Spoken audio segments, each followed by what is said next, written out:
Oh my God. Gipahigayon ang ikatulong hugna sa Nutri Sports Fest 2024. Alang sa Federation of Barangay Nutrition Action Officers o Federation of Barangay Nutrition Scholars sa siyudad sa Panabo, nga gipahitabo sa Banay-Banay, Davao Oriental.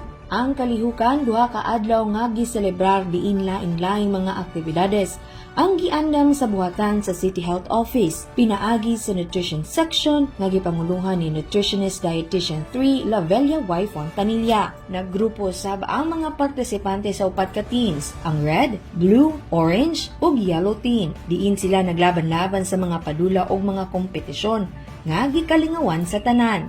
Adunay gipahigayon nga dance competition, sports and games ug ang kasadya nga dala sa Hot Papa 2024. Giduyugan usab ni Executive Secretary for Joan R. Capuyan ang maong kalihukan, isip representante ni City Mayor Jose Iri Lampagos, aron suportahan ang mga partisipante. Kauban sa kamera si Aljon Castilla ug Louie Panagsagan. Kini si Team Macebedo nga gikan sa City Information Office Broadcast Services, alang sa Frontline News Panabo. Importante, inform.